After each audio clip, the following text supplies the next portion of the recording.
وہ ایک ہمارے جو مرشد پاک ہے مصباحی صاحب وہ کہہ رہے ہیں کہ جی میں نے تو زندگی میں سوچا بھی نہیں تھا کہ ہمارے بزرگوں کو کوئی برا کہے گا.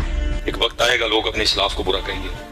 میں اکثر سوچا کرتا تھا یار کوئی حضرت جنید بغدادی کو بھی برا کہے گا, کوئی حضرت بایزید بستامی کو بھی برا کہے گا, کوئی حضور غوث اعظم کو بھی برا کہے گا. کیسے ہوگا یہ؟ تو حضرت پھر جیلم کے اس لونڈے نے بتا دیا کہ ایسے ہوگا.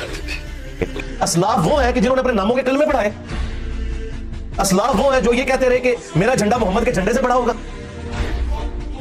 اسلاف وہ ہیں جو رسول اللہ کے اوپر ایک صحابی کی بیوی کے اوپر عاشق ہو جانے کی تہمت لگائے.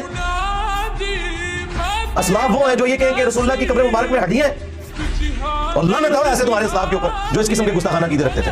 میں نبی صاحب ہے ہی کوئی نہیں, تیرے بابے تھے شاہ ہی کوئی نہیں. غدار ہیں یہ لوگ, یہ تو درمیانے لوگ ہیں. اسلاف ہیں ہمارے اہل البیت علیہم السلام, صحابہ اکرام علیہم رضوان, تابعین تبع تابعین, اور اس کے بعد ائمہ محدثین. یہ ہیں ہمارے اوریجنل بابے, امام بخاری, امام مسلم.